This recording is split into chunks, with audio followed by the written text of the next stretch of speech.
good, guys? Welcome back to the Milk Carton Series. I'm your host, Stephanie. If you are new, and as always, we thank you guys for tuning in for another episode. And thank you guys for nothing but love on my return. It's so appreciated. I feel like we feel guilty when we take breaks, and I want you to know that take your break, but come back 10 times stronger. So I'm excited to be back. That's why I gave you guys 2 videos. So if you did not go and check those out, make sure you go check those out. And also go check out my podcast. We are also back for season 3, baby. Like, oh my God. So let's get into today's episode. Ever heard about a legend story in your community or your state? Well, this story that I'm going to be discussing is definitely one of those. Now, this story is about the Baltimore Gypsy. Now, this thing happened way before I was like even 5. It happened in 1994. Now, this Baltimore Gypsy by the name of Sister Myra, but her real name is Mary Debrah Stevens. She was a woman who lived in this house off of Pulaski Highway in Baltimore. And if you're ever familiar, it's on the East Baltimore side. Now, I drove past this place all the time, like literally all the time as a teenager, literally even in my adult life. And I never really knew the story of it, but I always knew that it was just this building that was by itself. It was next door to the Dunkin' Donuts. You know, your girl loved Dunkin', so I would always go there because like my kids' school, their old school, was like not far from there. And I never really knew the story of what took place, you know, in this AKA murder house. Now, Sister Myra, her family's background is heavily involved in gypsies. Like her father, her relatives, they commuted from Chicago to Baltimore like back in the 1930s. And she lived in this house for like so many years, like 40 years. And she was in business for probably about 30 years of doing gypsies. You know how like you do the card readings and things of that nature. Now, when I was reading about her, I was really fascinated with the background of like how, you know, her family, they migrated here to Baltimore, and then they had like this community of like national gypsies. Like, what? Like, I never even knew this. Like, what? But what's so fascinating about this is Sister Myra was very known in the community. Although it was described that she was a bit of a loner, she was known throughout the city, right? And I guess so because of what she would do as a gypsy. Now, her husband died, and she continued on to be a gypsy in this red, like they described it as a red brick house, right? And what's crazy is like the house literally just sits like by itself. I do believe it's torn down now, though. I do not believe that house is not up. I have to ask my husband because I don't really drive on that side of town anymore like that. So, but he does because of his work. And I'm going to ask him. And so I may insert like a little voice things, you know, confirming that it actually torn down. Because like, you know how like, you know, something happened, but you're like, I'm not 100% sure. So I don't want to give you guys the wrong info. And I was trying to look it up on Yahoo or Google. And for some odd reason, it's like they have all of the articles about her death, but they don't necessarily have them like tearing down that brick house. Well, on the evening of November 15th, 1994, Sister Myra was on the telephone with one of her sons, and she basically had told one of her sons that a client that she had, she kind of felt a little eerie about him because I guess whatever took place in their meeting, it has been stated that he wasn't really happy about their initial meeting. So it had been stated that she told her son that she was a little worried about him. And I feel like because she was a gypsy, she could pick up on energy, vibes, and all of those things. She knew something was very off about this individual. On the morning of November 16th, the next day, it had been stated that Sister Myra was seen kind of like in an argument with this man.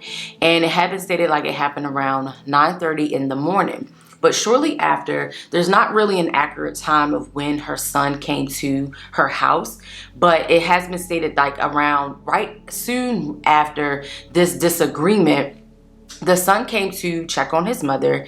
And when he enters the home, y'all, he see his mother laying in the living room dead, and her head is literally like steps away from her. She had been decapitated. Do you know how much anger you have to do something like that to someone? This lady was 64 years of age. She still had more life to live, honey. And this person decided that he wanted to kill her. And you're probably wondering why. And what's even stranger is what happens after the murder. So Douglas Clark is the one who murdered Sister Myra. He tries to commit suicide. He tries to go and get ran over by the Amtrak train. He tries to do some stuff, but like literally 2 hours later, law enforcement were able to connect this murder to him because he ends up leaving a fingerprint inside like the storm door of the house. Like, dude, really? So he tells law enforcement, because he does confess to the murder of Sister Myra. So he tells law enforcement that Jamaicans had put a hex on him, kind of like a curse or whatever, and he just believed that he could not die. So I guess he felt like Sister Myra was the devil, in the words in the article, and he just felt like pinpoint, like, I guess she wasn't telling him what he wanted to hear. And you know, a lot of people do this. A lot of people go to card readers, tarot readers. Sorry if I'm mispronouncing it if you guys are watching it. You know, a lot of people go in with the intent that what a person is saying is going to not necessarily directly happen to you, but I think a lot of people don't, if you do it, they don't go in with an open mind. Like, some things may resonate with you, but not all things will, if that makes sense. Like, take the internet world of social media like Instagram and YouTube. There has become a lot of tarot readers who do the cards about horoscopes and all of that stuff. Some things won't always resonate with you, and it doesn't mean that you don't believe in it, but I think you would be very naive to think that this is 100% true. And I don't mean that with ill intent. Like, something, like I said, some things will resonate and some things just won't. It's not for you in this season of whatever you are going on in your life. But I can also see why a person would get upset. But then again, it's like, you know how like your family be like, well, I don't know why you believed, you believe that nonsense, blah, blah, blah. I'm not saying that it's nonsense, but that's just what, some people will say. Law enforcement did find the actual murder weapon. It was a culinary saw that he had. He basically threw it like across the street in the trash can of some sort. And like I said previously, he did leave behind like a fingerprint, and glass was also broken inside the house as well. And I can only imagine the terror. Like, you cut this woman's head off, y'all. Like, he cut this woman's head off. Like, he really had to be crazy.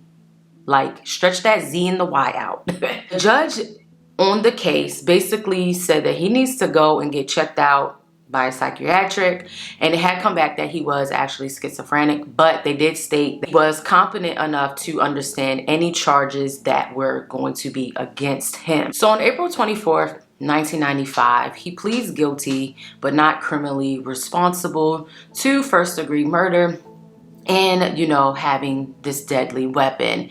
And the judge basically puts him in like those facilities, and they'll kind of determine if and when he will be able to get out. And it's kind of like a slap in the face, honestly, because in 2001, just literally 6 years later, he was released in the care of his mother. Like, you fucking killed someone. You need to sit your fucking ass in prison for the rest of your life. And it's just truly, it makes you wonder, like, so I can plead mentally insanity and get off on a case. Like, and I'm not saying, because I know there are some people out here really suffering with that, with schizophrenia and stuff like that. But I don't think that if it was said that he knew what he did and he knew the charges that were against him, he should have had a longer sentence. That's just the bottom line of how I feel personally. Like, you literally decapitated a woman. Like, not only did you murder her, but like, dude, you cut her head off. Like, that's like horrendous. And I was reading one of the articles, and it has stated that no one knows where his whereabouts are. I think that's crazy as all hell. He probably got out of Baltimore, honestly. But Sister Myra, Mary Debrah, Stevens, they said her funeral was so big. She had over 100 gypsies come over from across the world. It was like this big feast of celebration, although it was a sad moment in life. But I believe from what I read, I guess that's kind of like how gypsies are. They have these big celebrations of life to celebrate that person's, life or whatnot. And I was just like, that's just crazy as all hell to me. Like, not the funeral, but like when I was reading, like, this man literally got off. Like, what? Like, what? What's the Kevin Hart? Damn. Like, you know what I'm saying? Like, what? So like I said, I will double check on the actual building. I do believe this building is torn down. It is no longer standing. A couple articles that I read back in 2016 stated that the building was up, but I do believe they finally tore that building down. The building honestly wasn't selling. It was just literally sitting there next door to the Dunkin' Donuts. Like, I would literally just drive past it periodically when I was on that side of town, and it was just abandoned building. And I know a lot of people on YouTube would either go and see, like, if like spirits, the paranormal type of stuff. That ain't my thing. I don't do no stuff like that. Eyes is black. I'm gonna stay my black ass in the house. I don't deal with no spirits. No ma'am, no ham, no sir.